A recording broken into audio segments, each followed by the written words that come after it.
Hi, everybody. Welcome to this evening's session on JumpStart to Success. My name is Naomi Simpson. I am an Associate Professor of Communication Studies at Laurel Ridge Community College.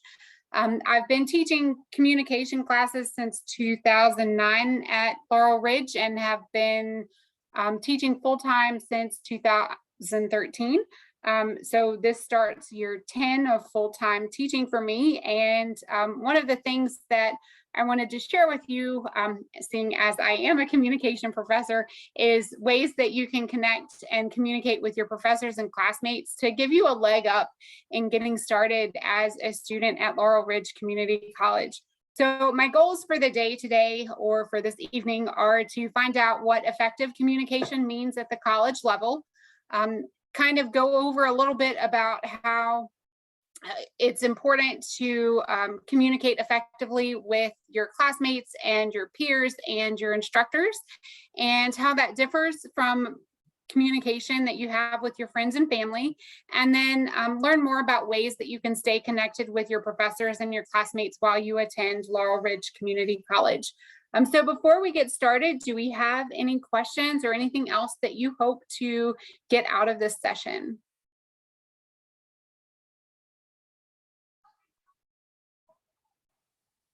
If those questions do come up during the session today, please feel free to pop something in the chat. You can see the access to the chat bar at the bottom, at the menu at the bottom of your screen. You can also send me an email simpson@laurelridge.edu. If you have other questions that you'd like to discuss about ways that you can improve your communication at Laurel Ridge, or if you are interested in finding out more about the communication studies programming that we offer at the college. So we'll go ahead and get started for the day today. I am going to go ahead and start with why the communication is important and why communication matters as far as getting started on this early. The biggest reason, and there's two big ones that I have here, and you can see them on the screen, is that when we think about ways that we can start a community college career or career at a college or university, one of the things that is kind of out there, but we don't really talk about it, is this wall that we have between professors and students. And you have the professor in the classroom, and then you have the students that are sitting in the classroom, and it can be intimidating to approach a professor as a student. And so when we can learn how to communicate effectively, we can remove that wall between the professors and the students, and it gives us the opportunity to create new relationships and foster relationships that we have with our professors, because they'll end up being some of the most influential people in your life, believe it or not.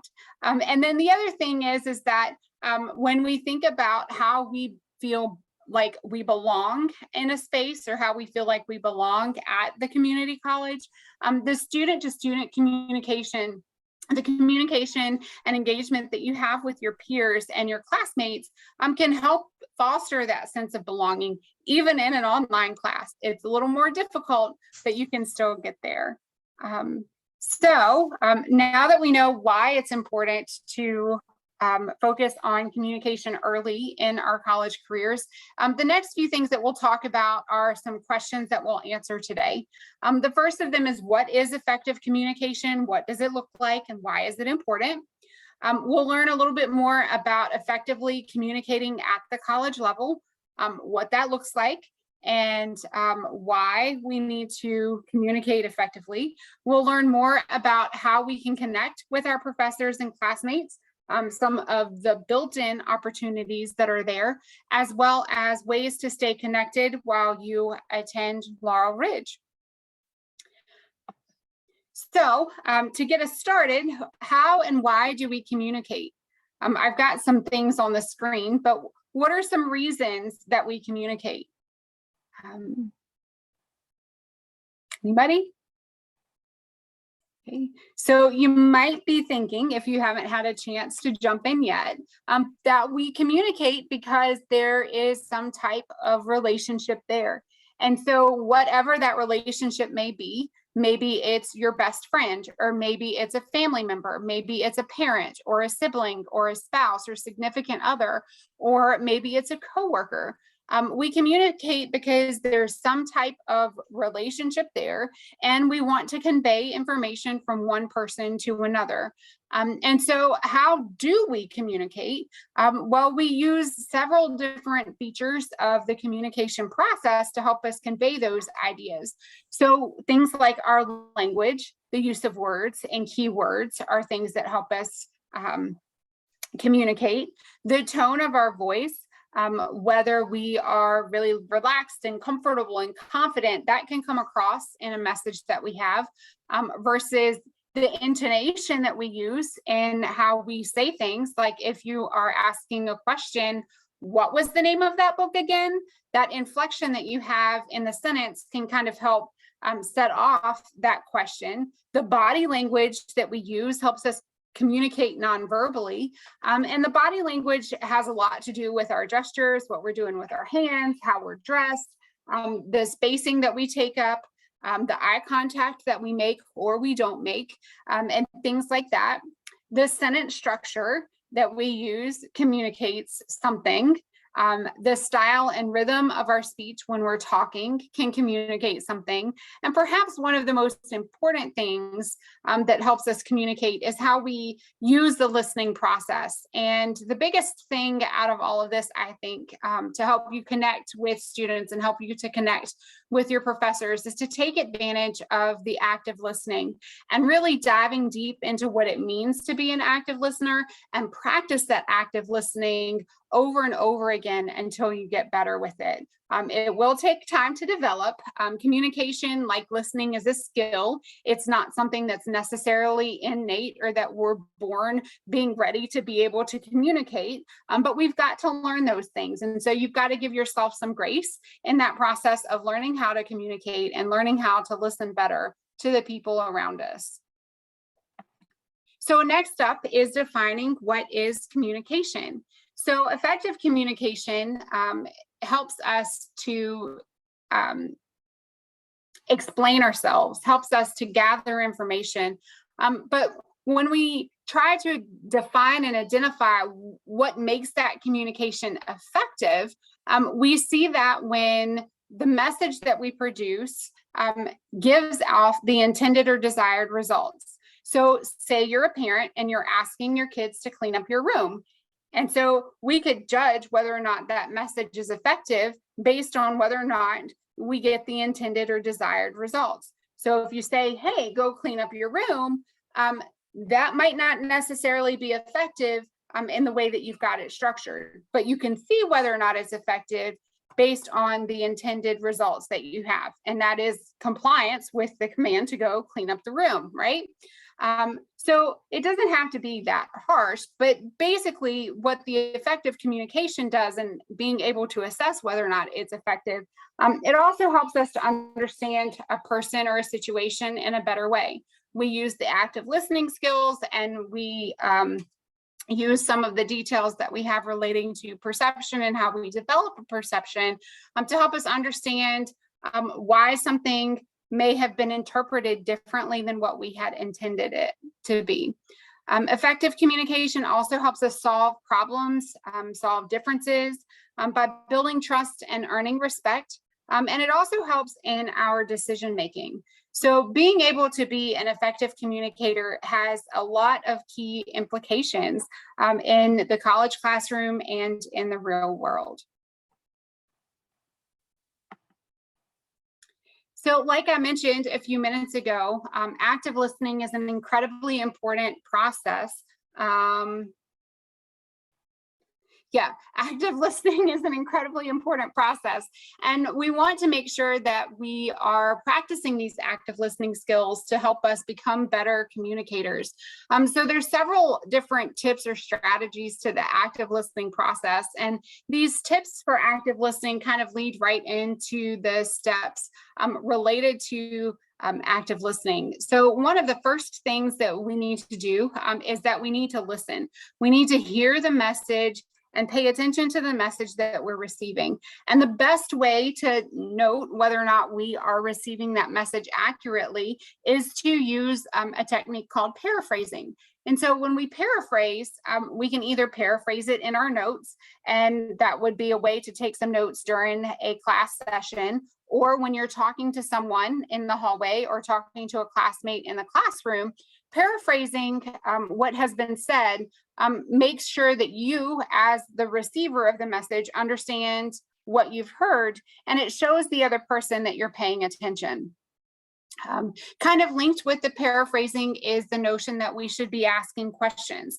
By asking questions, it not only encourages deeper discussion, but it helps us make a connection with the people around us.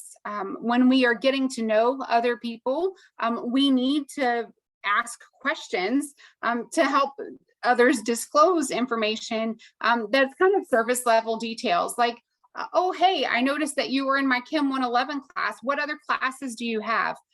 So those other that discussion then could then expand really easy based on those additional questions. The next thing in the list is the positive body language. And body language is really important because if you're sitting somewhere and you've got your arms crossed in front of you, it shows that you're closed off. And that body language can put a stop or a halt to a conversation. It shows that you are not necessarily approachable. And that you might be thinking about something, or you could be cold. That could be that too. But that positive body language, by having your arms open or having them down by your side, it creates a sense of being open in front of you. And so by using positive body language that indicates openness, for an example, it shows that you're engaged and you're interested in what's going on. Some of the other things that you can do in class, you can use nodding. You can face the person when they're talking. And again, that open and relaxed body posture, as opposed to being closed off and full of tension. Also, another way to use active listening when we are connecting with our classmates is to show empathy. And so if someone is expressing feelings to you, you want to make sure that you're validating those feelings and consider why a person is feeling the way they are. And so sometimes it asks us to take a step outside of our own perception and perspective and think about life and that other person's shoes. And if we can do that, if we can engage with that empathy, it helps make those connections much deeper and much more meaningful. Okay. So when we receive information and we're processing information during a conversation, one of the things that we like to do, and it's not necessarily the best, is to skip right away to evaluate the conversation or to make some kind of gut judgment. So as a listener with active listening, the goal is to understand the perspective, not to interrupt, and to wait just a minute to hear out what the conversation is about before you jump in with your own opinions or thoughts while someone else is speaking. And if you can take those extra few seconds to listen and truly process what you've heard, then you might not necessarily jump to that same conclusion that you would have jumped to before. One of the other things that we like to do as part of the human and connection piece related to communication is that when we're chatting with someone and they're expressing a problem that they've experienced or faced, we like to jump in and say, hey, I had something similar. This is how I handled it. Have you tried this? And give some type of advice. And while the advice may be helpful or it might not, you want to allow the person to finish speaking before you jump in with that advice. You want to make sure you fully understand the other person or the other party in the conversation before you do start offering any kind of advice. And then the last two, kind of coming around the horseshoe here, are making sure that you're evaluating the conversation and realizing that listening might be the only function that you need to perform in the situation. And so when we think about how we evaluate the conversation or why we would evaluate the conversation, we want to take the information that we're processing and we're receiving and fully tease out the details to make sure we fully understand. And so that may involve going back to paraphrasing or asking questions, but evaluating that conversation after those steps helps us kind of, oh, was it a positive experience? Or, oh, well, I missed something, but I really appreciated this conversation I had because it enlightened me to these other things that I hadn't even thought about. And then the last one is realizing that sometimes our function when we are communicating with someone is not necessarily to evaluate a conversation. It's not to judge. It's not to be empathetic. It's not to ask questions or paraphrase to show that you are disclosing more or digging deeper into the conversation. It's just to listen. So sometimes we may have friends or we may have acquaintances or classmates that just need to tell us something that happened because maybe they don't have anyone else that they're comfortable with sharing that with. And so you may just need to listen. And so even though you are tempted to fix the problem or offer advice, sometimes the other person just needs you to listen as opposed to taking any kind of action with the information you're receiving. So if we can be active listeners and if we can practice these active listening skills, our communication with the people that we interact with on a day-to-day basis, our friends, our family members, our classmates, our instructors, and our students, even for any instructors that are joining us, it enriches those conversations and it enriches the experience and it makes things quite effective. So now that we've talked a little bit about active listening, we're going to go over some tips and strategies to communicate with your professors. I have several here listed on the screen, and I've got some examples that I'll go through for a couple of them. But these are some tips that I hope will help you as you get started in trying to develop and make connections with your professors and your classmates on campus. So as a communication professor and have been teaching for so long, I think that I've seen a lot of different strategies and a lot of different things that have happened in the way that students communicate. Now, none of these are any related to any specific situation or specific example, but just some ideas to help you think through the process as you approach your professors or your classmates. And so the first thing that I would like to recommend is that when you are communicating with your professors, that you need to remember that we're people too.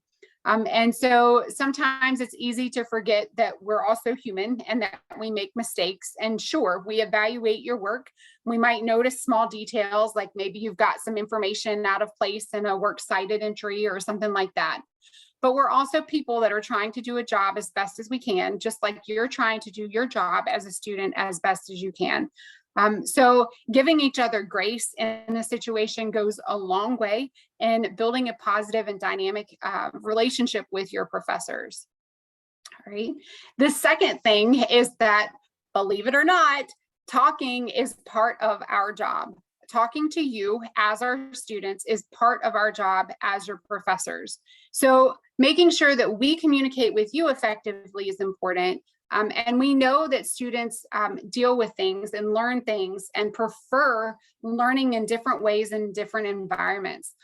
Some people may prefer learning one-on-one, and some people may prefer learning by an email conversation or watching a video that we may have produced in Canvas. So when you can tell us ways that you learn best as we're trying to help you go through some of the content in the courses that you have, we can be more effective in communicating with you.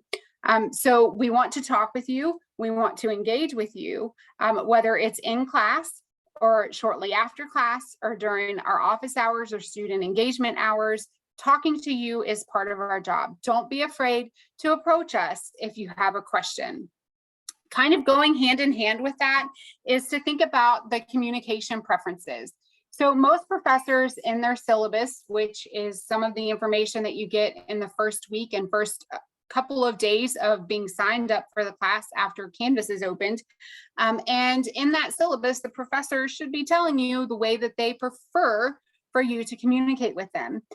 Some professors go over that in the first class meeting, if it's an in-person or a hybrid class that does have class meetings, and some will have that in the orientation information that they provide in Canvas.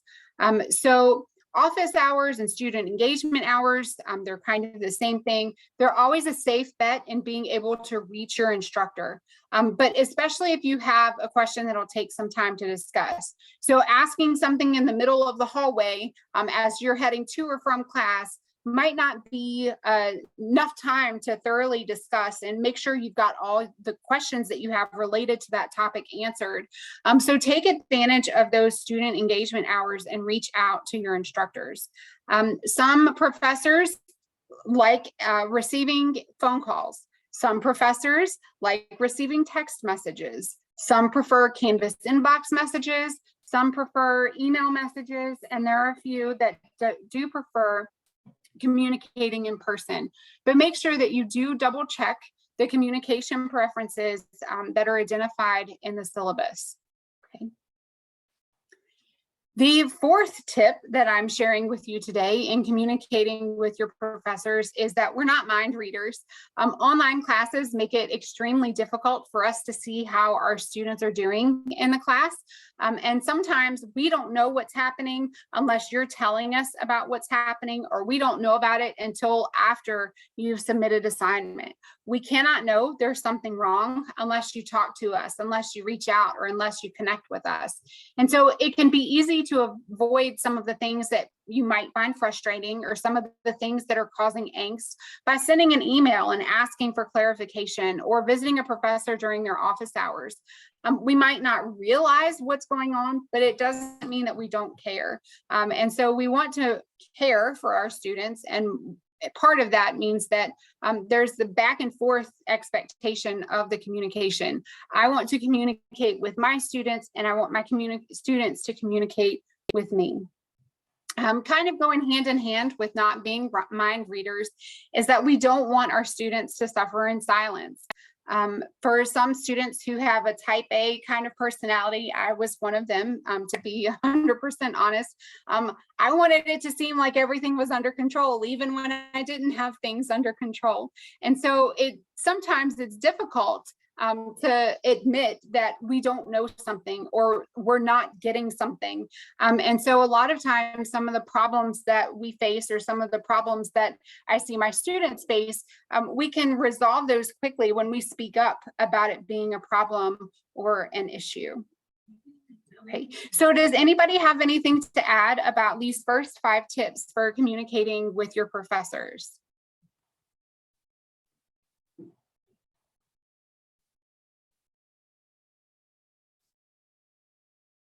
Okay, so we'll move on to the next 5. And the next 5 are some tips for communicating professors, just an extension of that. So there's 10 in total that I'm offering for you today. And so number 6 is that we don't want you to wait the night before an assignment is due and email us with a bunch of questions. We want you to be proactive. If you get a difficult assignment, ask questions as soon as you can. So it will save you time and trouble down the road if you can review the assignment, ask questions that you have in class. There may be other students in your class that are hesitant in speaking up and asking those questions.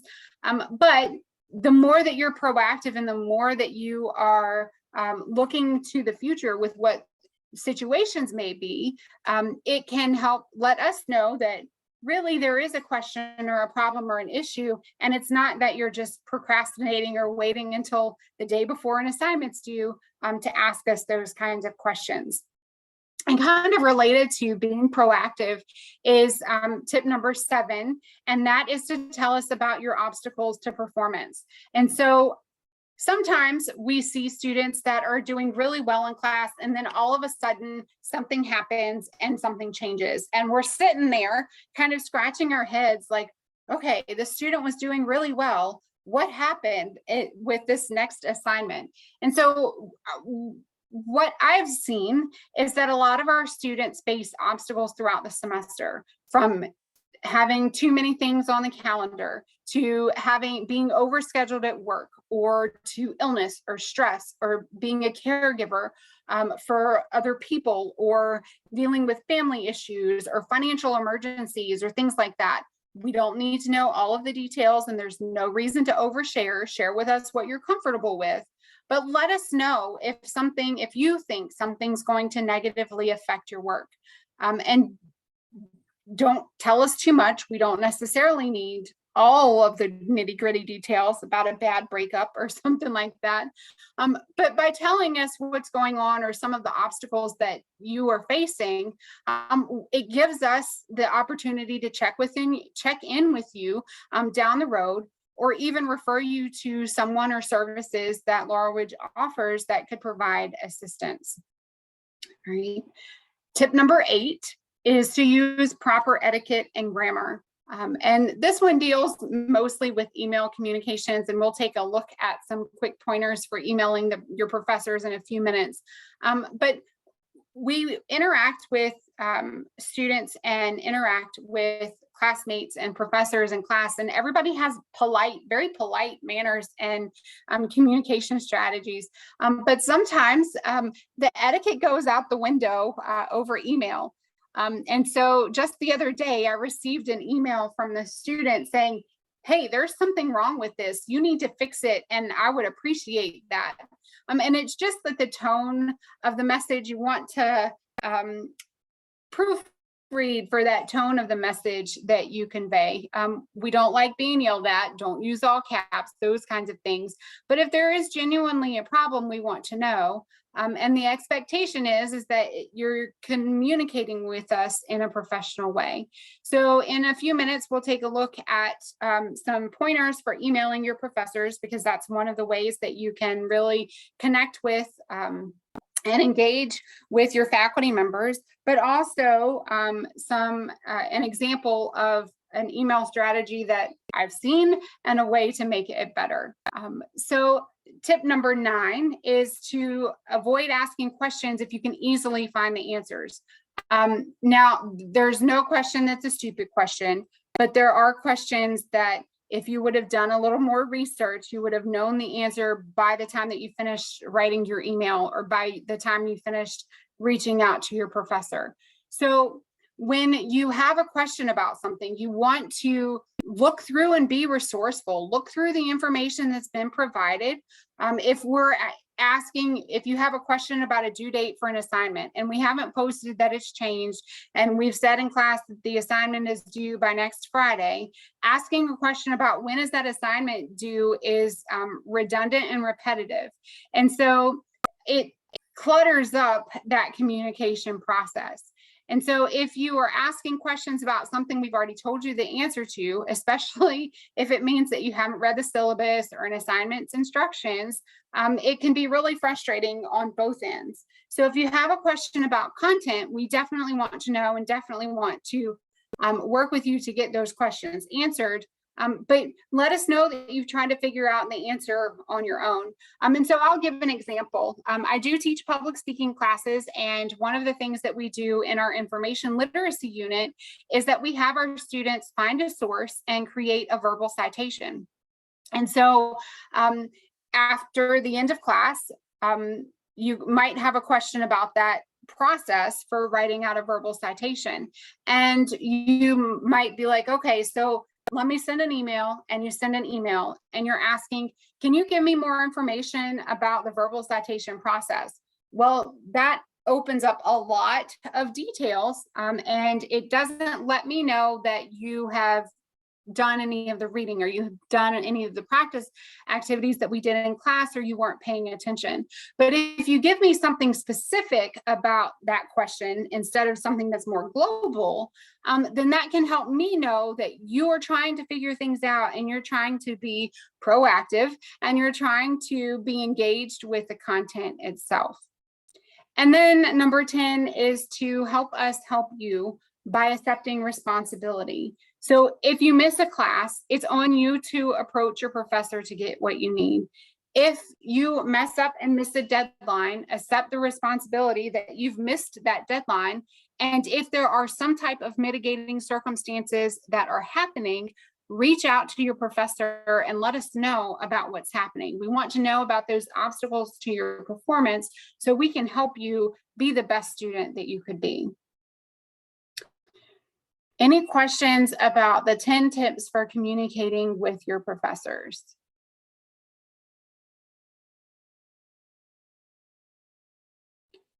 Okay. So we'll move on to a couple of examples, and then we'll have a Q&A. I changed some names to protect the innocent in these email messages, but I wanted to share with you a type of email message that I've received and another email that I've received from 2 different students, and they say 2 incredibly different things. So the first thing is to make sure that you are emailing your professor from your student email account, or you're using the Canvas inbox to message your instructor.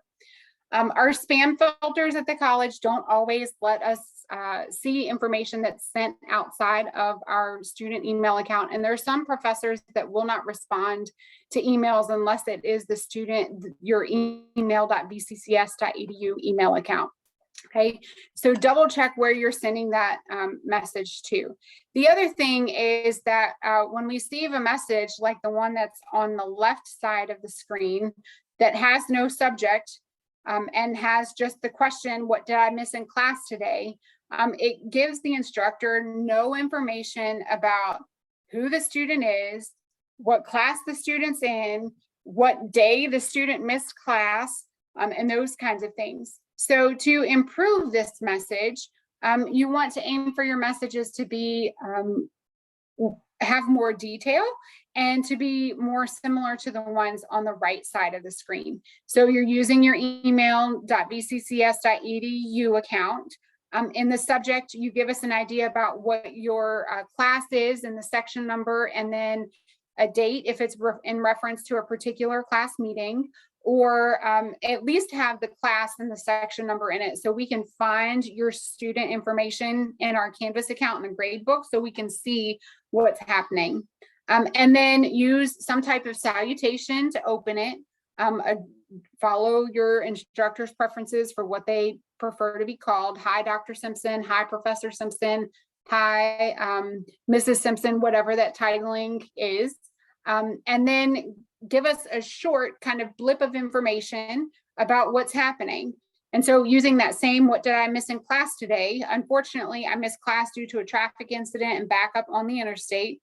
I reviewed the class schedule and details posted in Canvas this week. I checked with Jane, who sits next to me in class, to get a summary of what happened.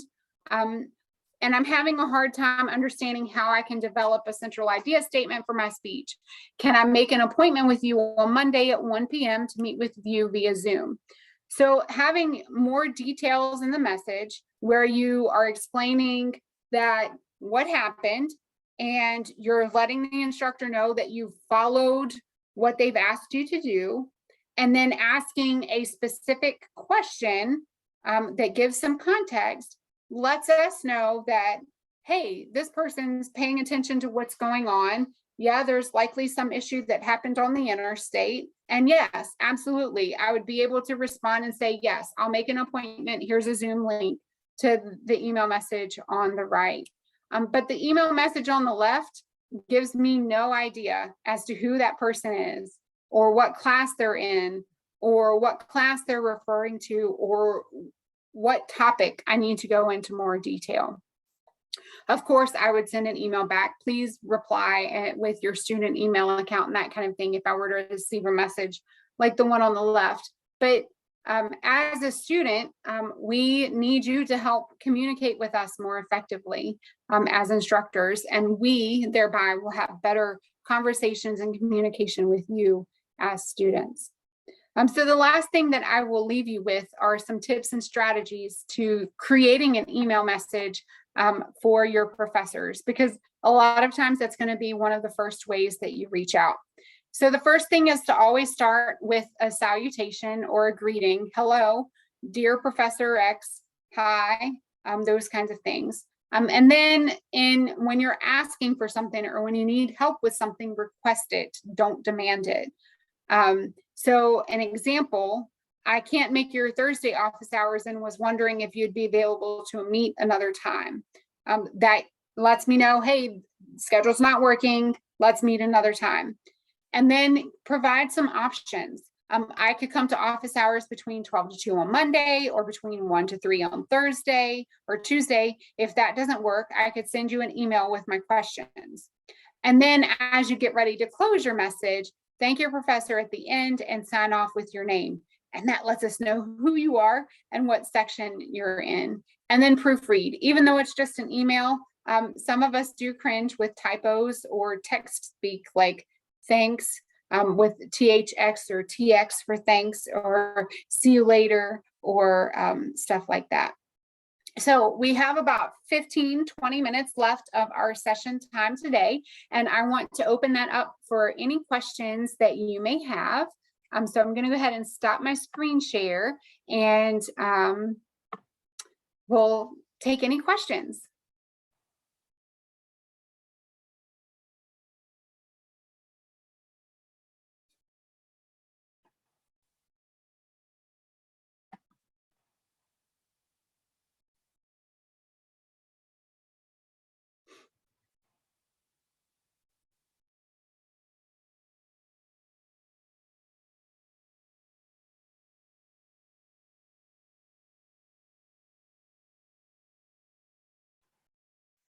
Naomi, I have a question. Okay, Chris, let's hear it. Okay. What would you recommend to a student who reaches out to their professor appropriately with an email? They've done their research, they've referenced, the syllabus, whatnot, with an issue, and maybe they don't hear back 72 or more hours. Would you say a follow-up email is appropriate? Maybe a phone call to the professor? What would you suggest? Certainly. There's a few things. Check to see if you've check your junk mail first, and then also check your spam folders. Sometimes with the name change of the college, messages get hung up in some places, but if you're not seeing anything in any of those places after 72 hours and you certainly haven't heard anything, then I would reach out again and say, hey, I emailed on Monday. I think an email message I sent might have gotten buried in your inbox. I sent this message on Monday. Am I missing something, or something like that would be what I would suggest. Awesome, thank you. And I have a question from Athena. I feel like a radio host. I have another question. Okay. When do you think would be a good cutoff time at night to stop sending emails? Oh my goodness, that's a great question. We operate on different schedules, and a lot of the professors recognize that some of our students work overnight. Some of our students work second shift. Some of them work first shift in different types of employment situations. And we do have some students that have younger families and their children in the household. So we do realize that our students interact at different times during the day. So my suggestion, and this is just my perspective, is not stress over so much about what time you should stop sending an email. If you think something's important enough to send an email about it, then chances are it's important enough to send an email and you shouldn't stop. And you're thinking of it at that time. The part that is a little more difficult is about the time when you should expect a response. And so generally faculty tend to, not always, sometimes, most of the time, we will respond to email messages usually within the next business day, for sure. Some have policies where they will respond within 24 hours, except on weekends, and then it's a little bit longer of a response time on weekends.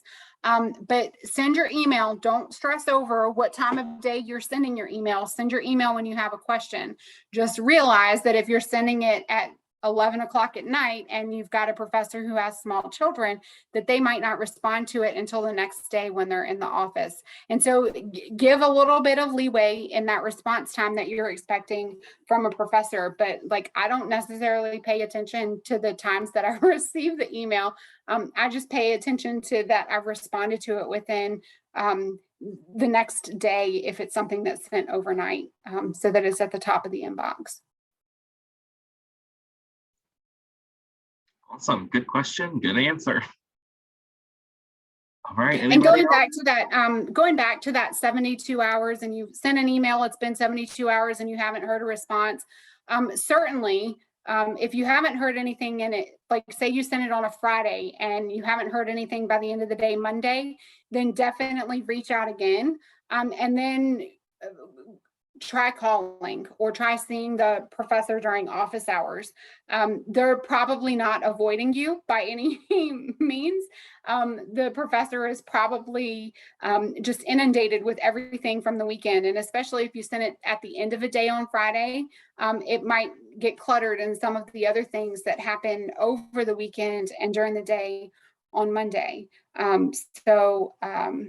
I would definitely follow up with another way of trying to communicate other than just the email, and be active about it. And then if you have communicated and sent a response or followed up and they still haven't responded after another day, then definitely reach out to maybe your advisor to see if your advisor could help you get in touch with the instructor, or reach out to someone in student services to help.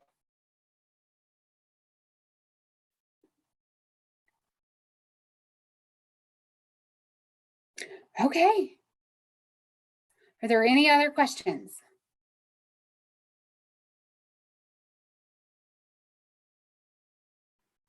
Okay. I don't see any in the chat, Naomi, but I do want to thank you for your time this evening and all that really awesome information. I think it's going to be really helpful. Yeah, I'm so excited for all of you as you start your new journey at Laurel Ridge Community College, and I can't wait to see some of you hopefully in class. Awesome. Well, thank you all for attending tonight. And as a reminder, let me share my screen.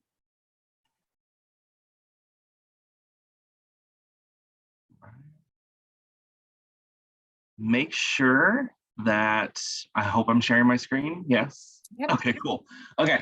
Make sure you go to laurelridge.edu/summer series, complete your entry form for attending Professor Simpson's session this evening, and you will be entered to win a $100 Visa gift card. Just make sure that you do this before August 15th. I will officially shut off the form on that date.